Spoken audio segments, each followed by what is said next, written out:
I think he is. Yeah, my kid's in a booster seat. He was ready to move up. He is ready, right? Her car seat looks like the right size. There are probably rules on when to move up to a booster seat, aren't there? Rear-facing, forward-facing? I think I have it right. Car crashes are a leading killer of children 1 to 13. Are your children in the right car seat for their age and size? Don't think you know. Know you know. Go to safercar.gov/the right seat. Ranger Station, Ranger Station, Ranger speaking. Hi, I'd like to report a bear hug. Uh-huh, okay. Well, we were building a bonfire, and I saw some, dry brush and leaves around, so, I said to move the bonfire somewhere else, and out of nowhere, Smokey Bear shows up and hugs me. So you noticed some wildfire hazards and moved your bonfire to a safer location. Yeah. Yeah, that's Smokey, all right. He likes it when people help prevent wildfires. It hits him close to home. Not everybody gets the hug, my friend. So that's pretty special to get a hug from Smokey Bear. So it was him. Hey, guys, I told you it was Smokey. Okay, well, congratulations, my friend. And thanks for calling. There are many ways to prevent a wildfire. Learn how you can do your part at smokeybear.com. Only you can prevent wildfires. Sponsored by the U.S. Forest Service, Ad Council, and your state forester. It's the Worldwide Sports Radio Network. Little roller up along first. Behind the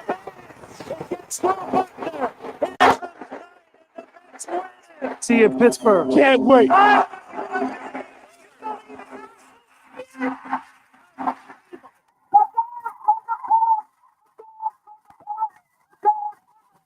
Oh, the baby is out on the field. He's going to go into the end zone. Looking, throwing in the end zone.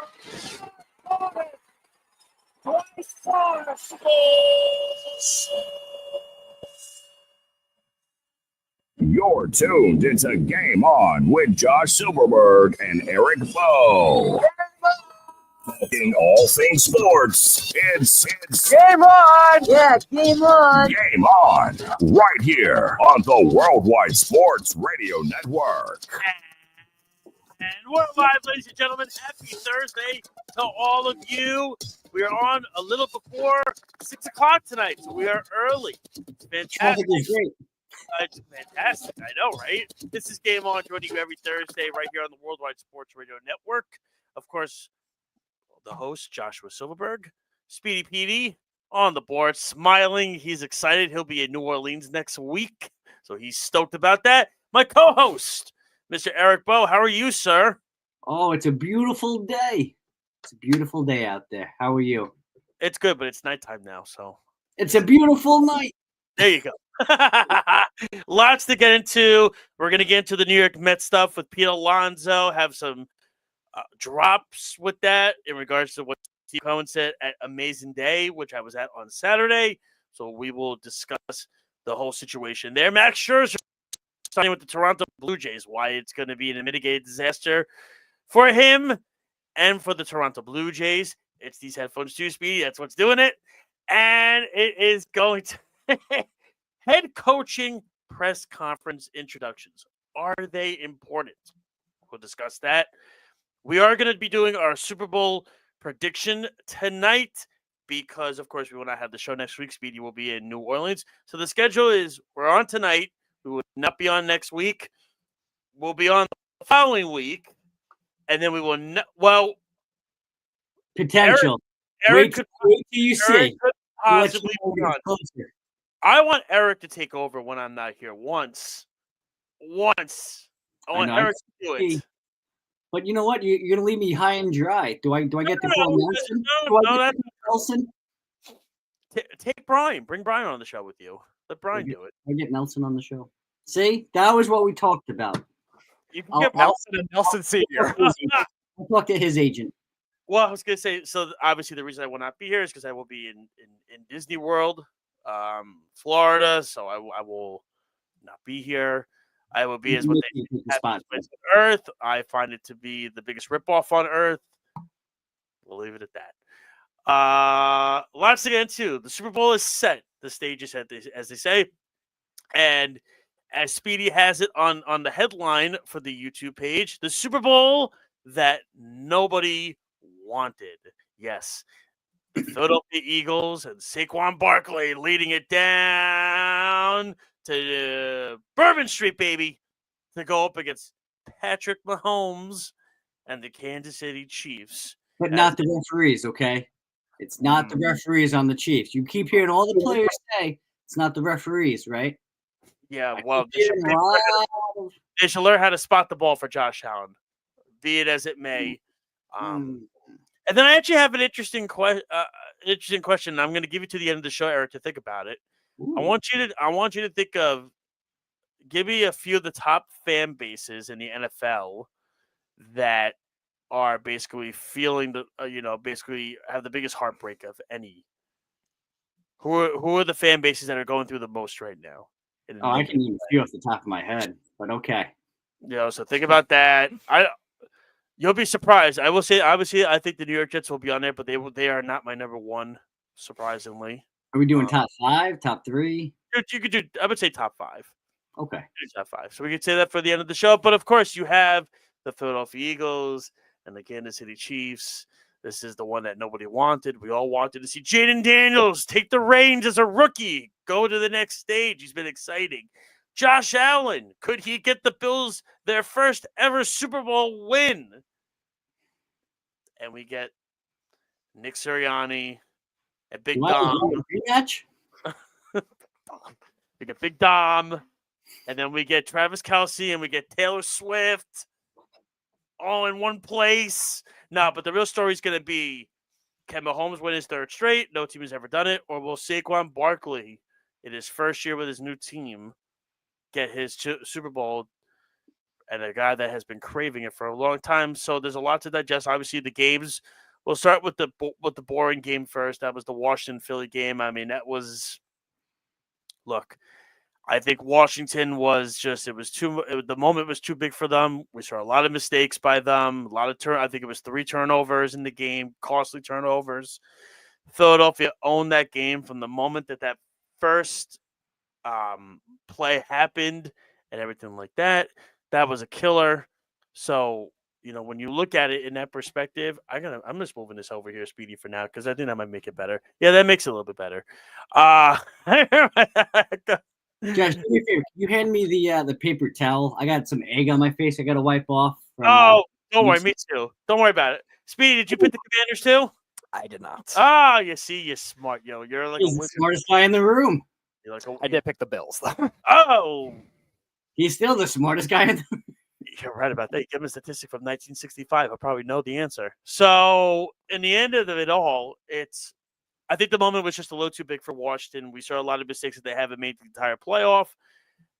Nothing seemed to be going right for them. It was a lot of turnovers, and Philadelphia owned that game from the moment that snap happened.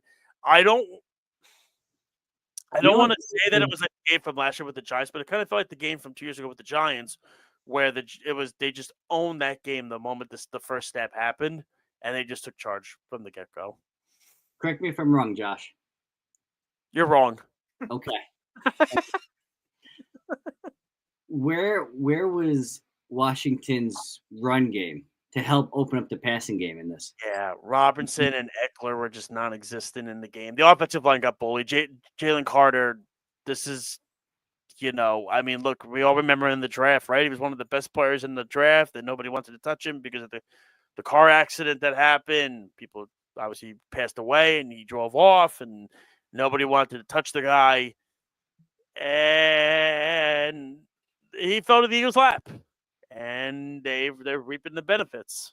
Now, also, too, Terry had that nice touchdown, the long, yards after catch. But besides that, Ertz had a lot of short yardage catches, right? Where was Brown, who's been lighting up this entire playoffs? Where was the help for Terry and for Jaden? There wasn't much. the Eagles defense, especially after the touchdown to Terry, really held it down. Vic Fangio had a great game plan for the Eagles going into that. And you know what? You saw it. They looked so baffled on what to do. Washington did not adjust at all. Don't mention that name to Dolphins fans, Vic Fangio. He doesn't fit what the culture is in Miami, according to Mike McDaniel. Okay. I don't know. The Eagles defense seems to enjoy. Yeah, exactly. Yeah, that's Mike McDaniel doing Mike McDaniel things. But you're 100% right. I think the problem too was, and correct me if I'm wrong, and Speedy, you could say it too. The offensive line for Washington look, they've been very mediocre all season, and they were kind of thriving in this postseason. They got bullied the entire game against Philadelphia. They really did. Daniels had no time to throw the ball. He was doing a lot of throws that were high. He was scrambling all over the place. He could not get the big yardage with the runs that he was getting against Detroit, that he was getting against Tampa, things like that. They were not able to get those big, ginormous. You mentioned the McLaurin play, which was huge, and we thought that's a momentum shift there. I thought the Rams put up a better fight than Washington did in that game, which still makes me scratching my head on the Detroit loss. But I guess Detroit did have a billion injuries. They had 31 different players play for them this year. So they had a very sloppy play from their offense that does not normally do such a thing. Yeah. Right? The last time they had the sloppy play was against Houston. They came back to win that game. You're not going to do that in the playoffs this time around, especially against another high octane offense like that. 100%. And also Saquon did. And again, I'm not here to insult you, of course, Eric. I'm not here to insult you. Listen, you're Giants fan. We already had praise of the offensive line, which was led by Bobby Johnson. And I said it on X during the game the other day. After the second quarter, when Saquon was cruising in that game, I said what I said. I said the Giants should be ashamed of themselves for doing what they did with Saquon for all those years and not putting the right pieces around him to make him successful as a player. Because let's call it like it is, and I'm going to be upfront and blunt about it. If Saquon started his career with the Eagles, you could almost make the case Saquon would be, number statistic-wise, could probably go as one of the greatest running backs ever played the game of football. And unfortunately, why? He was going to break the most yardage record this year. And he wanted to do if Sirianni didn't sit him. He wanted to do it. The Eagles team were not exactly the Eagles team like they are now.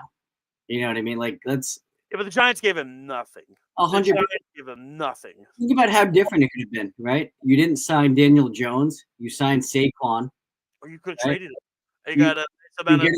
Could have gotten a quarterback. Maybe you traded up and gotten Jaden Daniels. No, but Joe Shane thought he was the smartest guy in the freaking room. His son was smart. Did you hear? His son was smart. His son was the one that wanted him to trade up and get Jaden Daniels. Mm-hmm. You have to understand. So, and I always harp back to the HBO Hard Knocks offseason where Dable looked like a freaking genius because they asked Dable he had May, Williams, Daniels in the draft rooms. And the guy that Dable wanted was Daniels. Go figure. He was the one that he wanted. See, it's part of that reason why I think maybe opinion is why Dable is still there and didn't get really canned because he's like, listen, this is knowing the team. This is the kind of player we need. This is what we're looking for. This is what we need to do. Right? If we don't do this and we go with this course, then this is what's going to happen. But then this is how we fix it. Right? I think there's more to it in the background of just like, hey, this could be the reason why this goes sour. All right. But if you're willing to do that, fine. You're the GM. I'll listen to it. But this could be why it's going sour. Right? I wonder if there was just enough of that, like, CYA, cover your butt, kind of thing of why they're still there. Because any other time, any other scenario, any other record like that, those guys are gone, no? Oh, absolutely. I mean, I'm trying to think. There was something I posted. I'm trying to find it. I don't think I'm going to be able to find it. You X or tweet, whatever you want to call it, too much. So I did it was a quarterback ranking I had. It was after the Detroit game. We had those draft analysts on, and I kept saying I like Penix 1, I like Daniels 2, I like Nix 3, and I like May 4th, and I had Caleb Williams I think 5 or 6. And people were scratching their head and saying, "Did you not see when you guys had your show at Speedy at Miller's Ale House? I said 2 things are going to be a problem. It's going to be Eberflus, and I don't trust Caleb Williams on this team." Did I not go on record as saying that on your show when Errol asked me the question, who wins the NFC North? And I said, I do not think the Chicago Bears are going to be good. Was I right or wrong? What do you remember me saying that? Yes or no? Say it on the mic so everybody knows. Yes, he did say that they were. I think you said they were like a 6-win team or something. They were a 6-win team because I said Williams. I don't think is. I knew Williams would not be that good. Now listen, he still can be good, but I still don't trust him. The guy went into the stands and hugged his mom after he had a loss against UCLA. Right away, I said, "I don't. That's not for me." But you were also relying on Romeo Odunze to be better than what he was. Yeah, I understand. Go look at Allen to be better than he was. You were expecting DeAndre Swift to be better than he was. Yeah, but go look at him in general. Go look at him in the huddles. Look at him. I'm not disagreeing. I mean, here's the thing: as a quarterback, you are also there to make players better. I understand Swift and Odunze and Allen were not great, but it's not like Jaden Daniels had Jerry Rice and Randy Moss 1 and 2 on his team here. You know what I'm saying? Hey guys, resurrected Terry's the clock back 5 years ago, and that's the quarterback. The quarterback made the team, and you can make the case. Correct me if I'm wrong. I don't think the offensive lines for Washington and Chicago are too much different. Am I wrong with that, Speedy? I don't think they are. Well, no, they're not untalented by any means. But I don't think they're that much in talent aspect. Chicago's and Washington's offensive line, they're not drastically far apart. No, I don't think so. Skill level at all. No, that's Daniels and Williams had better players on his offense. Do you know what the defensive coach and a defensive coach? Both of them had DCs and Quinn and Eberflus. One guy made the team a lot better. The other guy I don't trust. And meanwhile, the guy that I still have number 1, I still think is going to be a good quarterback. And I will die on that hill saying that I think Michael Penix will be a really good quarterback. I got ridiculed for saying Bo Nix was going to be a good quarterback. I said that guy's been in college for 4 years. He should be a good quarterback. So to me, like I said, I got 2 points for that, Josh. Go for it. Point 1, you said the quarterback's supposed to make guys around better, right? Yeah. First, 4 games of the season, were people not writing off Terry McLaurin as being washed and not the guy and everything? Silly. Yes. I'm saying silly. Right. And now look at what Terry did, right? Terry had probably one of his better career years, right? You're darn right he did. He was on my fantasy team. Definitely a reason is Jaden Daniels. That was a great trade. Second, straight up trade. I want to see if we have the same conversation next year with the Bears and Caleb Williams and Jaden Daniels. If Caleb doesn't take that leap forward that he should in the sophomore season with Ben Johnson and the guys on the coaching staff that are starting to go around him, right? Like this is a big year for him to really take that step. Well, yeah, 100%. They should have fired Eberflus before the year started. Everybody in that mother knew that was not going to work. It was never going to work. I think I don't know why Poles still had a lot of faith in. We should get Carl on the phone for this one. I mean, it literally should have. I don't know why Ryan Poles said, "Hey, this is going to work. I coach on the hot seat with a rookie #1 overall pick in the draft. This will be fine." Everybody in their mother knew it wasn't going to work. I said it at Errol's show when it was the Sports Lab at the time. It was never going to work.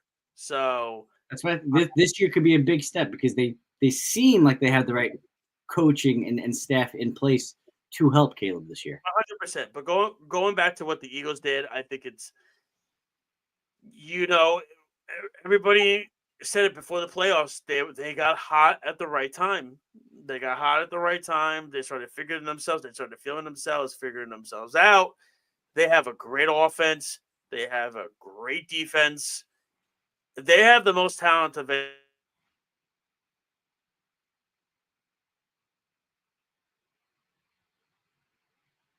Uh-oh, what happened? Oh, there we go. I'm back. I don't know what happened. Did you see that too? I think if Detroit was healthy on defense, you could say maybe, but here's the thing. Kirby Joseph was still healthy. What'd you say? Kirby Joseph was still healthy. Wow. Yeah. Speedy liked that one. I just think he also Sirianni picked the right staff around him. Absolutely. Because he had the right staff around him 2 years ago, and both coaches got poached.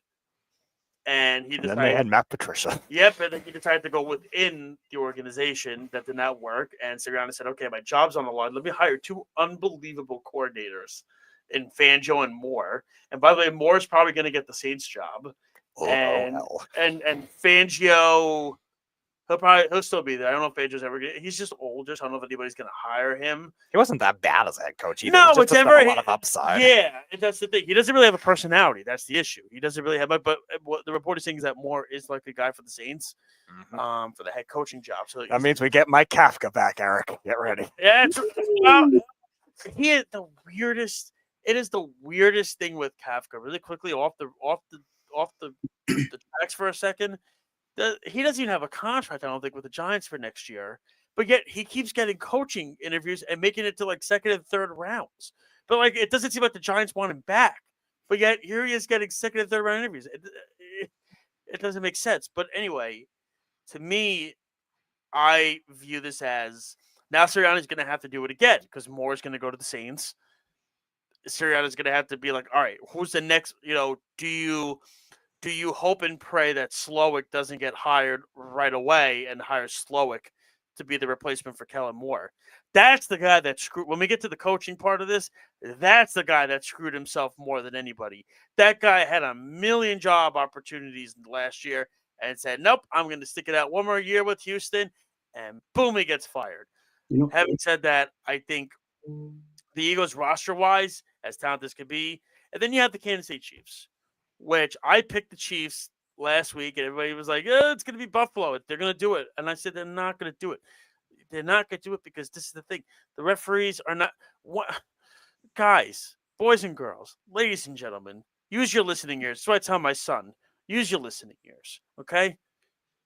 When they show Taylor Swift and Caitlin Clark in the press box together hugging each other, that was it. The Super Bowl for the AFC was set in stone. It was over. Done.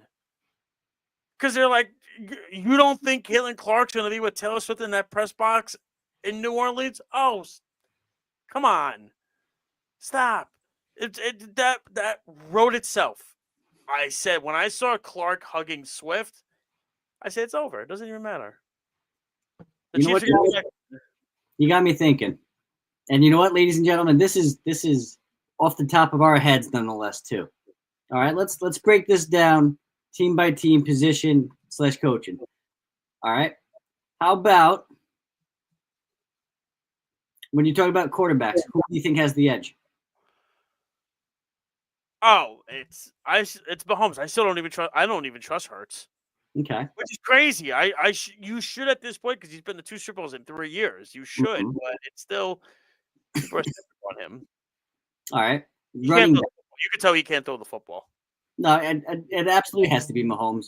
Especially the 3rd year in a row being there. Yeah, he's hurt. Record when down by 10 or more points, right? So I think experience-wise, you have to take Mahomes in this instance. Running back. See, now this is going to be the chess match that I'm looking forward to. It's Saquon against Spagnuolo. And again, I'm not trying to throw it in your face, Giant fans. It's just a coincidence. That's what it is.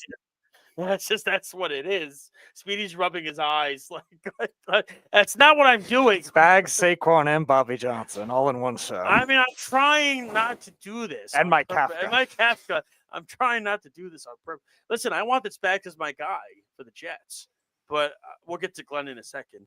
But to me, that's the chess match that I'm looking forward to is, okay, because the Chiefs have a very good run defense. Don't forget, obviously, led by Chris Jones and everything like that.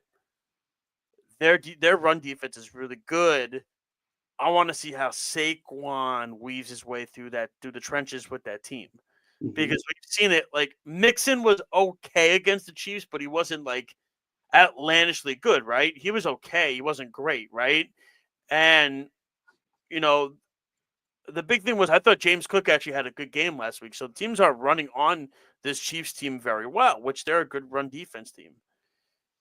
The only way the Eagles, listen, you could put it on Hurts' arm, but you're not going to win that way. You're going to lose. It's got to be Barkley. If Barkley gives you a bunch of carries for 100 something if Barkley goes for 22, 23 carries for 110, 115 and a couple of touchdowns, I think the Eagles are winning the game. If he's at like 8 carries, that's a problem. All right, so I think absolutely Eagles advantage running game because you have probably the best running back in the game right now, right? All right, we can go to wide receivers. To me, it's kind of a push. I don't know if it's what?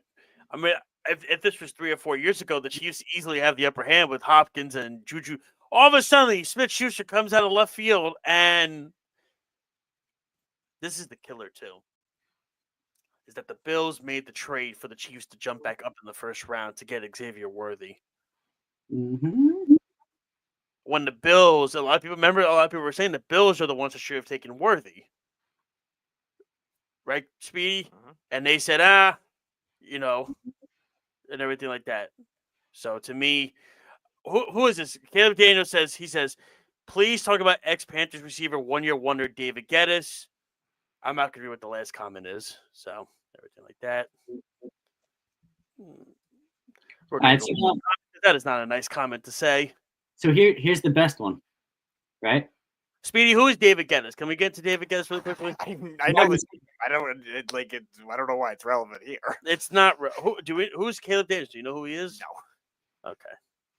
I don't know who David Geddes is. But listen, they combined the two names of the quarterbacks, so who knows? Well, listen, Caleb, if you have a comment about what we're talking about, then that's totally fine. We will discuss it on the air. But until then, and we actually have more than 2 viewers because that's just the viewership on YouTube. It's not the viewership for everywhere else. But go on, Eric. Continue. All right, now here's the biggest one I want to talk about. Eagles' offensive line against Kansas City's defensive line. Advantage goes where? You said the Eagles' defensive line versus the Chiefs' offensive line? And then the opposite. It's interesting because the Chiefs have 2 All-Pros in Thuney and Humphrey. But then you have the Eagles who are just, everything of that nature. It's a matter of. I'll give the offensive line to the Chiefs. All right. So you would take the Chiefs' offensive line over the Eagles' defensive line. Yes, but I actually want to. While you're speaking, I want to look up this David Geddes guy. Who is this guy? He sounds like He was a wide receiver, I think, for the Panthers, if I'm not mistaken. But I think he was maybe like the 4th, 5th, 6th kind of guy on the depth chart. Had a couple of games. He played in 2010 and 2020. I could be wrong and think of someone completely different. No, see? No, I recognize the name. I'm trying to figure out where it's relevant to. It's not. He played 15 years ago. I was just graduating high school, man. Although I do like the name Caleb. That's my son's name. So there you go. So it works. All right. And then what about the opposite, though, Josh? What about the Eagles' offensive line against the Chiefs' defensive line? Eagles' offensive line. I give the push to both offensive lines. Are we going like position by position right now? We're not doing that. Just overall. Because to me, right now, both of those are kind of a push, right? You have Jones on the Chiefs defense that really wreaks havoc for quarterbacks and everything. The Eagles have how many guys too, right? Like you just mentioned Carter. I'm pretty sure there's another guy who is injured who might be coming back this game too. Right? Then you talk about the Eagles secondary. You talk about the Chiefs secondary. To me, it's still a push, right? Like I think this game is going to be a shootout between both teams, and it's going to be close. Like I don't see this being a blowout anyway. Can we talk about Wisconsin linebacker saying that Zach Braun, please? Oh, it's actually battled the Wisconsin linebackers. Leo Chenal on the other side. Now we're talking speed. Whoa! Way to just drop that in there. Oh man, nice. My water because I couldn't believe that statistic. Thank you so much. Oh my god, how about Zach Braun though? Seriously, what a good player he's been. He's a free agent too, isn't he? He's gonna get paid. He's gonna get paid. But anyway, I'm just trying to see what are the betting odds for the Super Bowl right now. Like, what's the? I know because it's not till next week. So let's see. I'm FanDuel Sportsbook.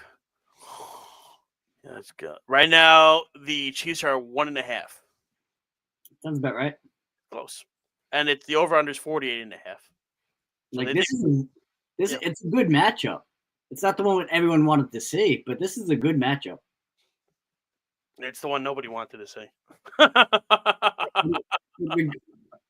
It's still probably one. I'm gonna have faith in my team ever making it out of the AFC. It's amazing what Joe Burrow did.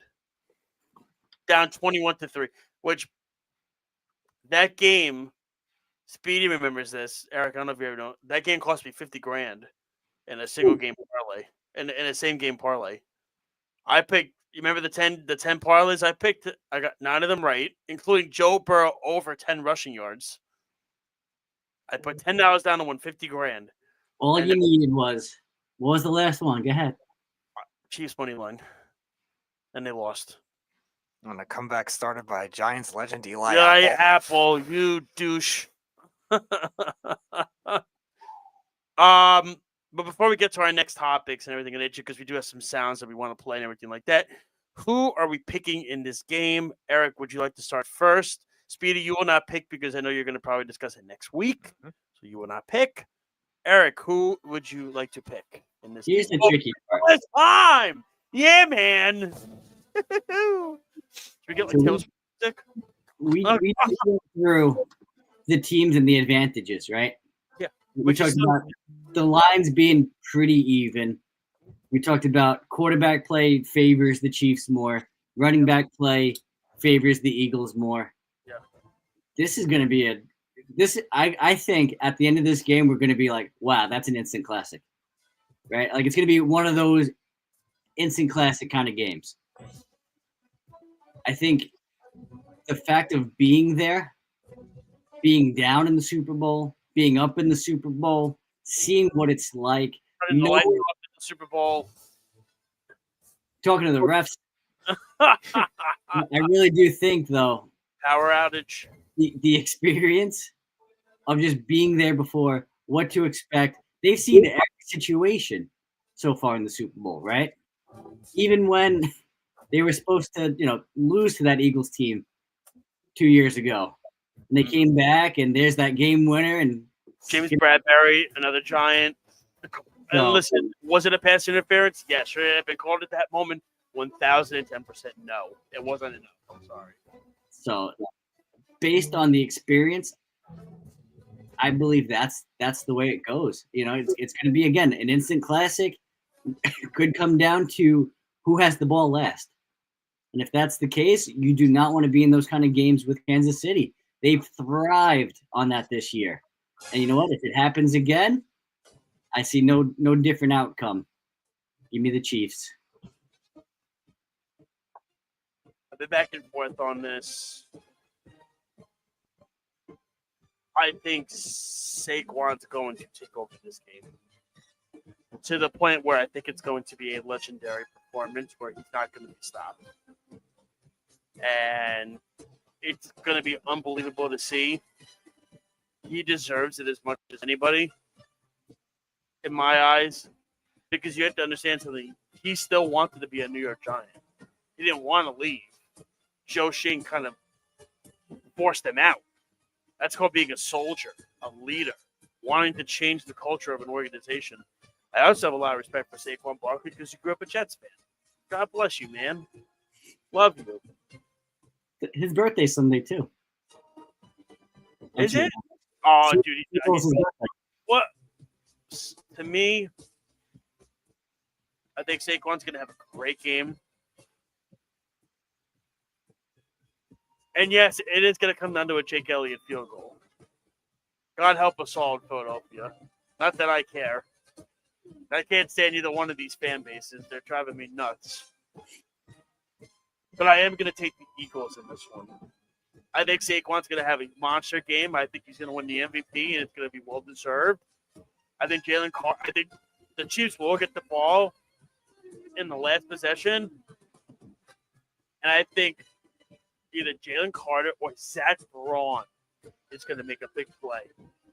I think Braun will be blocking a pass out from Kelsey, and I will seal it, and the Philadelphia Eagles will win the Super Bowl. And Speedy and Eric will go hide under the tables. No, I'll get more paper towel, wipe even more egg off my face. Then you know what's going to happen? It's going to be even worse because then the Phillies are going to come in with expectations next year. But wait! Only one man could save us from that. His name is Juan Soto. Oh, gosh. What a transition, Speedy. Wow. He could save us. But I'm going to take the Philadelphia Eagles in this game. I think the run stops here for Mahomes. But I would not be surprised if the referees completely screwed the Eagles for the second time in 3 years. But I'm going to take the Eagles in this one. And that's it for the year. Do we do Pro Bowl? I think Eli's team beats Peyton's team. Is it flag football now? Is it flag football now? Yep. I heard Drake May's in the Pro Bowl now. Mm-hmm. I like what JJ Watt said the other day. Why are we calling them Pro Bowlers? Nobody cares. He's not wrong. Nobody cares. He's not wrong. You were talking about Knicks before. It should have been him. Coaching introductions happened this week. Aaron Glenn with the Jets. I can't believe I didn't get sound on Brian Schottenheimer's. It was one of the funniest things while the guy was sitting right there and Jerry Jones just throwing him under the bus. Liam Cohen. Fascinating interviews. Fascinating starts. Drastic differences between the guys. Because it felt like Schottenheimer didn't really say anything. It was more Jerry Jones saying, is this a risk? Yeah, it's a huge risk, but I take risks. Oh, yeah. Well, he's sitting right next to him. Brian Schottenheimer was like, look at him like, what? What did I get myself into? What did I do? But it was just such an awkward. We'll get to that one first. It was so Speedy. I don't know if you saw it. Eric, I don't know if you saw it. I'm watching this. And I'm saying to myself, he's like, this is taking a big chance and a big risk. And I'm just like, the dude is sitting right next to you.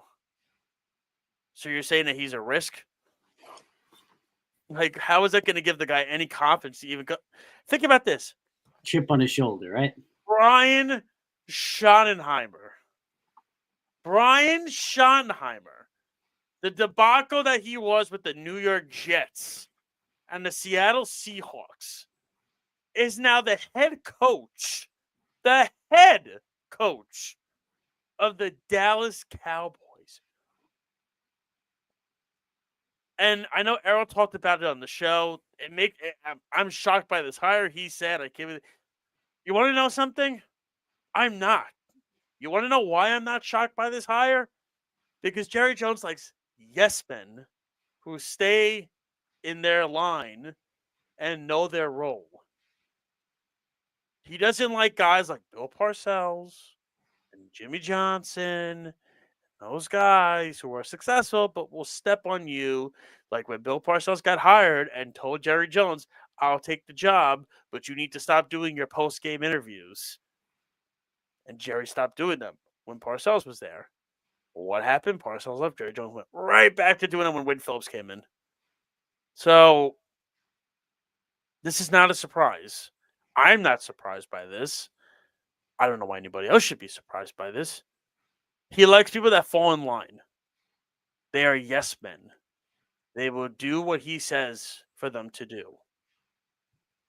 He will not hire somebody that has a bigger ego than he does. As much as success as they will have, like a Bill Belichick or somebody like that, he will never do it. Because that's the Jerry Jones way. Why did he get rid of Jimmy Johnson? Because Jimmy Johnson was overtaking his spotlight. Why did he and Parcells go their separate ways? Because Parcells wanted things done his way, and Jerry said, no, this is my team. Why do you think Jerry Jones wanted Johnny Manziel? For the limelight, for the spotlight. I took Johnny Manziel. I made that draft pick. And Stephen Jones basically said, would you get off the ledge, please, and come over here? That's what is not surprising about this whole thing. And nobody else should be surprised about this Schottenheimer. I'm not. I thought it was hysterical. I thought it was laughable. I had the guy as my offensive coordinator for 4 years. He did jack squat with my team. And look at all the talent. Remember all the talent he had on that team? Great. He had the AFC Championship games. Why? Because of that defense. And the offense had made some plays at times, but that defense did it. Well, you look at the Cowboys team last year. Their offense rolled. Not last year, 2 years ago. Their offense rolled. Right? Great record. Dak was healthy, played well. CD was there, played well. They had Tony Pollard. They had definitely a different and probably better backfield. Should have hired Dion. So much better. Yep. Should have hired Dion. And again, he wasn't going to hire Dion because Dion was going to take the spotlight away from him, which Dion already had said, I would not do that. I have too much respect for Jerry. Like, they did no thorough process with these interviews. None. On the last day, we got rid of McCarthy. Hey, Brian, you want to be a head coach now? Yeah, seriously. It's like, hey, let's get the guy who was on one of the worst offenses in the league last year as the offensive coordinator, and let's make him the head coach now to replace the guy that we just fired. That works. I mean, having said that, Speedy, there was another guy who had an interesting intro. It was in Jacksonville. Mm-hmm. Do you have it ready to go? Here it is. Duval. That's going to get me fired up. Play it one more time, Speedy. Duval. I mean, is that bite your kneecaps or what? I am ready to run through a wall, Josh. Woo!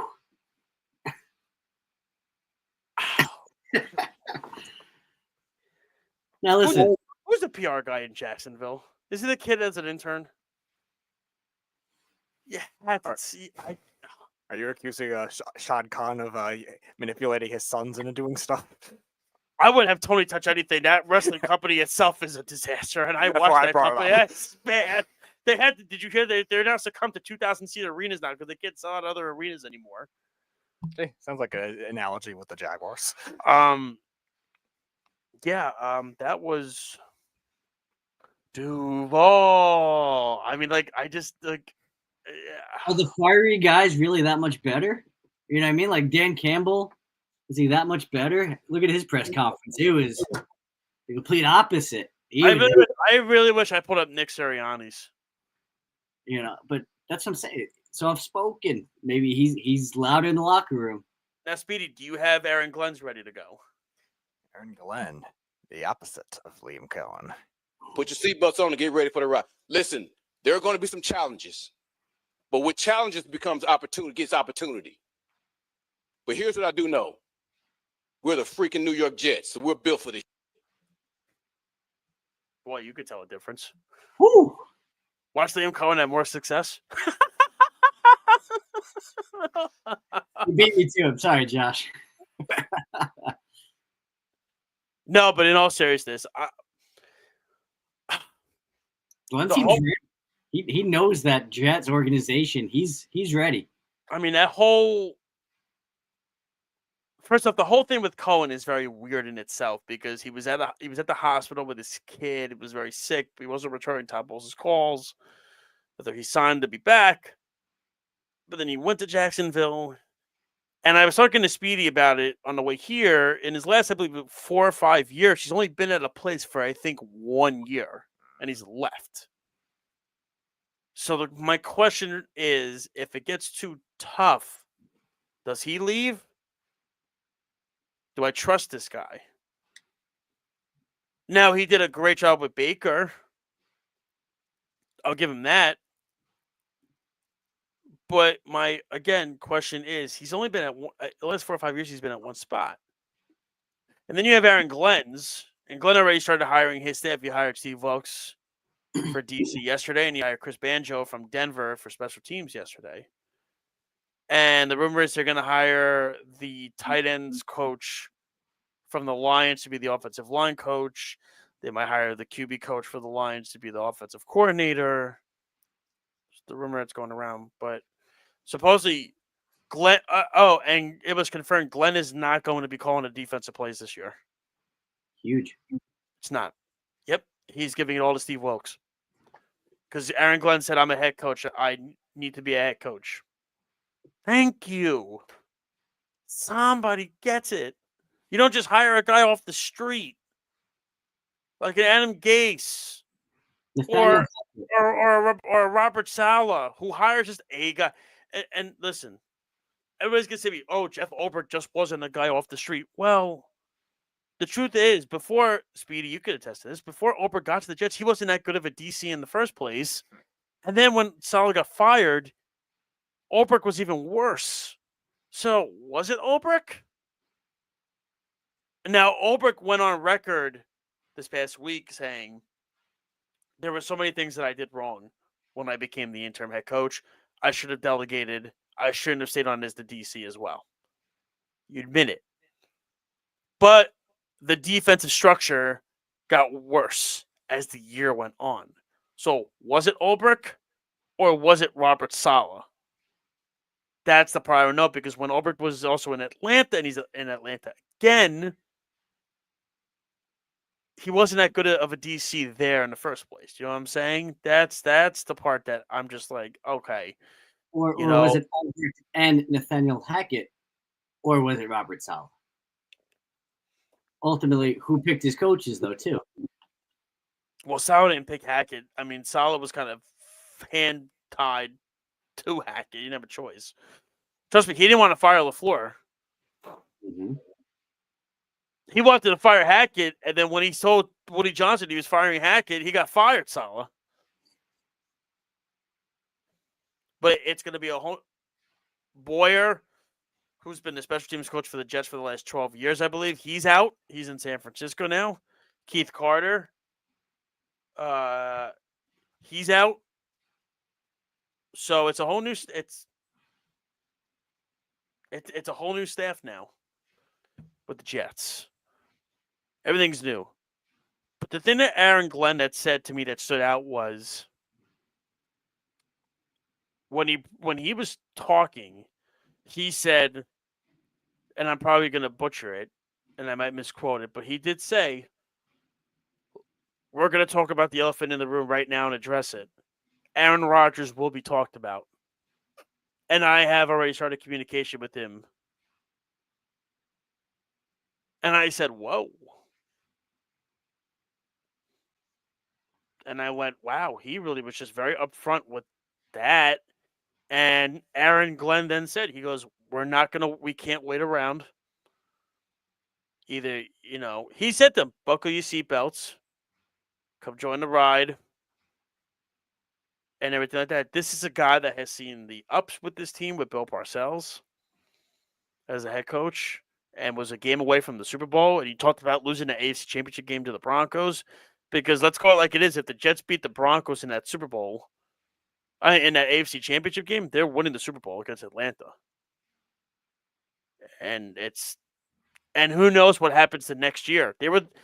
Remember, I believe Elway had just retired. They were the favorites in 99 out of the AFC and Testaverde tore his Achilles 2 plays. Sounds familiar, right? Tore his Achilles 1 quarter into the season. So, I mean, Ray Lucas led that team to 8 wins that year. It's incredible. He saw the highs with Parcells. He saw the lows with Rich Kotite. He's been an All-Pro with that organization. He's played under Woody Johnson. To me, I think introductory press conferences are, it's hit and miss. Yeah, it's a statement, and people get hyped. I mean, you really have to really, really, really screw up for it to be bad, like Adam Gase did. Yeah, exactly. I mean, I knew that was a disaster of a hire the moment they did it, but well, But everybody keeps saying for the Jets, was it the right move going back to a defensive guy again? And I keep saying it's different this time around being a first-time DC because this was a former player on the team. And the difference is they're taking a different approach that Todd Bowles, that Rex Ryan, that Robert Saleh didn't do. None of those guys hired veterans for their coaching staff. Bowles did not. Rex did not. Saleh did not. Aaron Glenn did. He hired a former head coach in Steve Wilkes. And he told Steve, here's your defense. You're in charge. Aaron Glenn, the last 4 years, I believe, has been going during the summertime to offensive training camps to learn about offensive systems, which I think is kudos to him for doing that. Clearly, he's taking this seriously because Aaron Glenn knows his legacy's on the line with this. But he also wanted to be the coach of this team. He wanted to be here. I could appreciate that. Do I still have faith in the Jets? 100% no, because Woody's still the owner. Be it as it may. And I hope Mogi's good too. I mean, look, Mogi, 2 things Darren Mogi did. One, when they had a vote for the front office for do we trade for Russell Wilson, everybody voted yes except for him. So that was pretty smart, number one. Number two, he wanted to hire Kevin O'Connell over Nathaniel Hackett as head coach for the Broncos. And everybody said no. And they went with Hackett. So they could try to get Rodgers. And he was also the head scout of the guy that did Patrick Surtain. So clearly the guy knows he's competent. Right. He's got a brain that says, yeah, the Russell Wilson thing is going to be a disaster. You're trading all these first-round picks for a guy that's 37, 36 years old who's been terrible the last 2 years. And then you're going to hire a guy in Hackett, and we're not even guaranteed to get Rodgers, over a guy that a lot of people are liking in Kevin O'Connell. So, I mean, Eric, your thoughts when you heard those 2 press conferences and you were like, The Duval one though, that's the one that's it's getting me. It's night and day between those press conferences, right? One's like, hey, here I am, here's what we're gonna do. Cool, right? Another one is in your face of, hey, listen, things have been not as great as they should be, not as good as they should be. And you know what? I'm bringing that winning culture that I just helped build in Detroit here for the Jets, right? I told you, Josh, my biggest thing was they signed Glenn. They have to nail the coordinators with this. Because, again, if not, like you just mentioned, it's another Robert Saleh, another guy off the street kind of deal that does not give him the support that he needs to be the head coach rather than head coach and coordinator at the same time, right? So far, I think they're making the moves that they need to help that coaching staff. And you know what? I think you're going to see a different type of Jets team itself. You're not going to see the, oh, man, the Broncos just came in here and we're playing a field goal game and then all of a sudden scoring on us, right? You're going to see a hard-nosed Detroit-esque type of team, especially on the defense of just we're flying to the ball. We're making gang tackles. We're doing the little things that we need to do correctly, and that's going to help with the big results, I think. I think the difference is that, excuse me, between him and Saleh is Glenn put the pads on. Saleh never did. But the other biggest thing, and I said it, Rex, Bowles, Gase, Saleh never did. They didn't hire any veterans on this coaching staff. The first hire Aaron Glenn does, he goes and hires Steve Wilkes, former head coach. Guy got a raw deal with the 49ers. His defense got to the Super Bowl, and then he got fired because Nick Bosa said they weren't prepared. Okay. Interesting. I didn't know Steve Wilkes was the head coach. Sorry. That's what I think he's starting to put the pieces in play of, hey, you know what?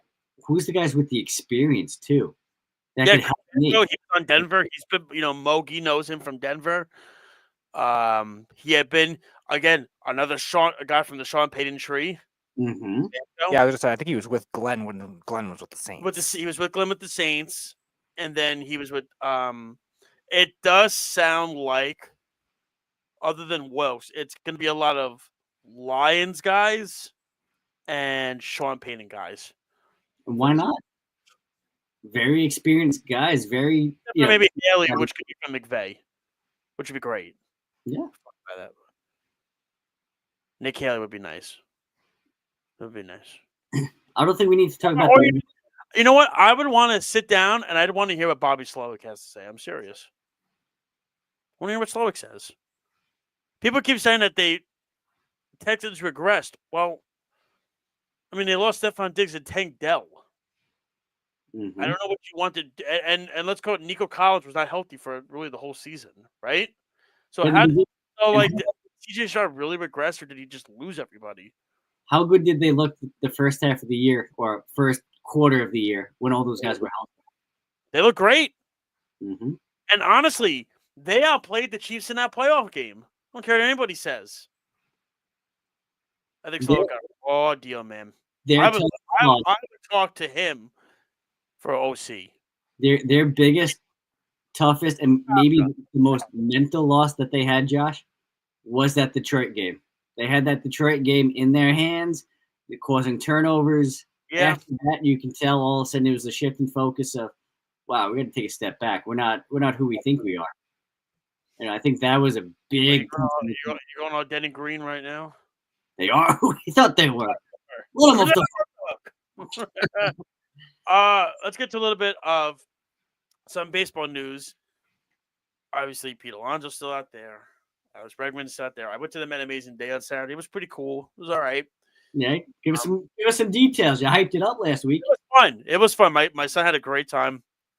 He got a high five from Mike Piazza. Got a high five from Brandon Nimmo. He got to meet Robin Ventura. He got a high five from Darryl Strawberry. He saw Francisco Lindor. He saw Edwin Diaz. He kept calling him the trumpet guy. So on and so forth. It was a nice. It was a little disorganized because everything was just scattered everywhere. That's my only complaint. Wanso couldn't make it. His flight got canceled. People are bummed out about that.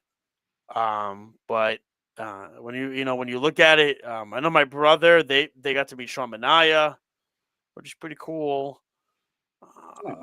Now, do you think was Pete Alonso asked about at Amazing Day? Did his name come up at all? You think, or we should look into that. Speedy, do you have that ready for us about Steve Cohen's thoughts about Pete Alonso?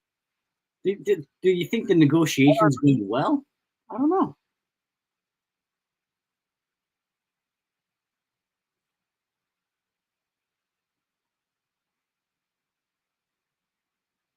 For the end. Do you think the negotiations are going well, Josh? Hold on.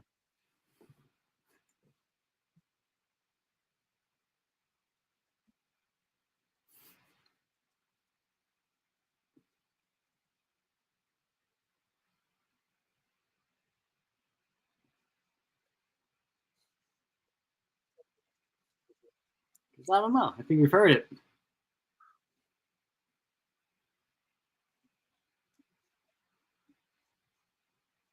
Makes me think, does Alonso or Bregman sign first?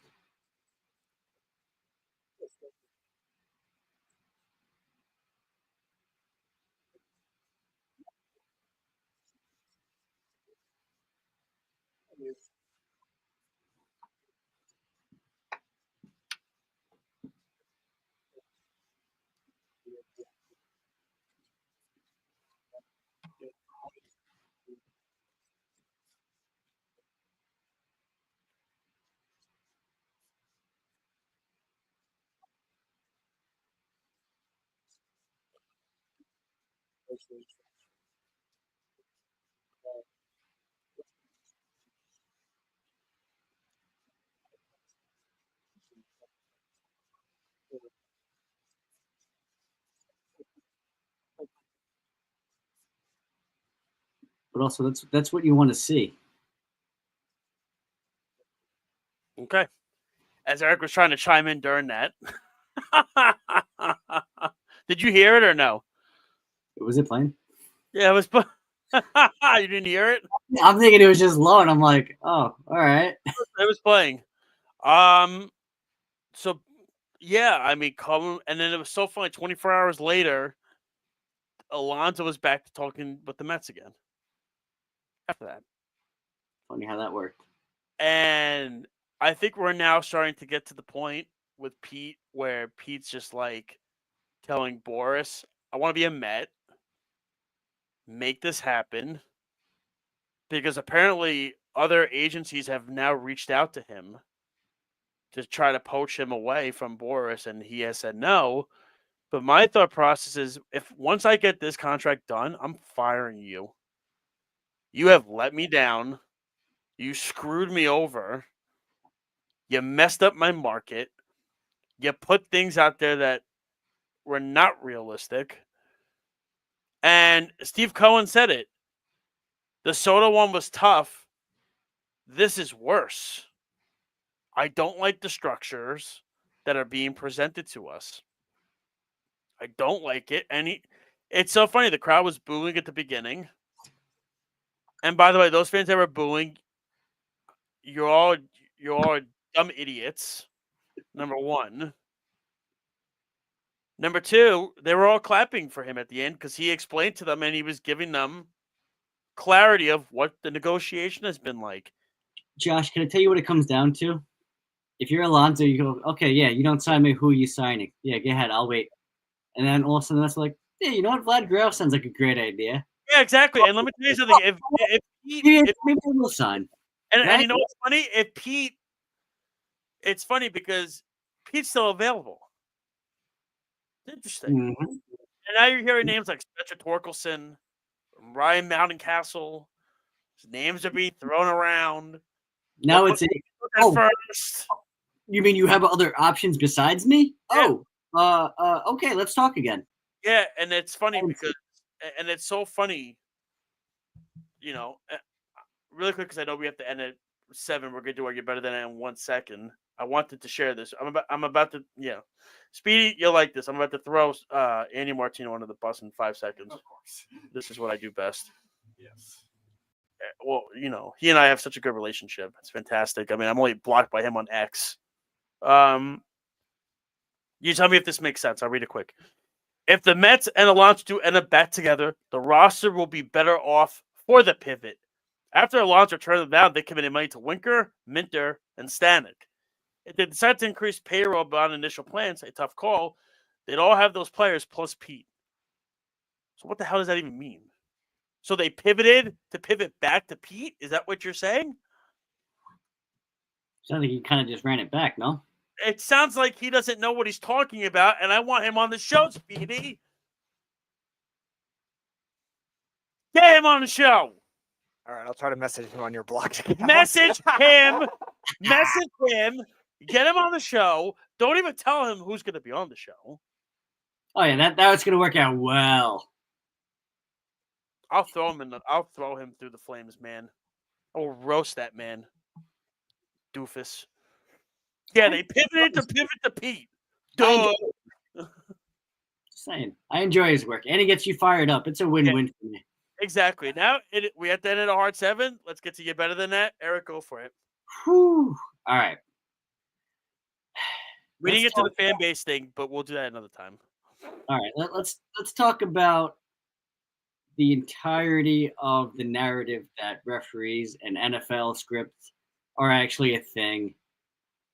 I cannot tell you the last time I've heard players come out, opposing teams come out, rivals come out and say, no, you win the game, right? It has nothing to do with scripts and all that other fun stuff.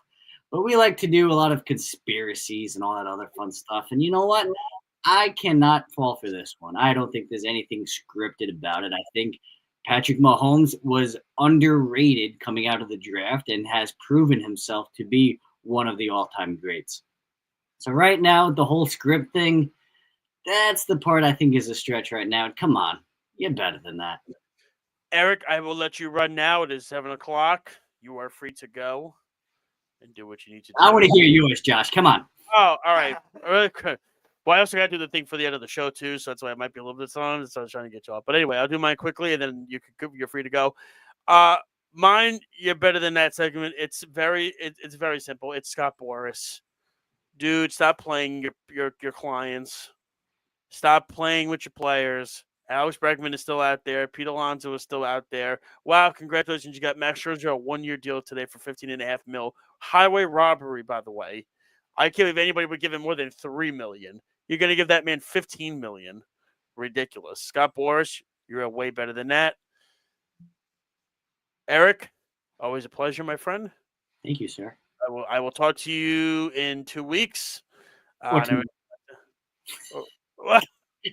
it is. But Eric, appreciate you as always. Speedy, you as well. Anything you say before you leave? Speedy, thank you. Appreciate you.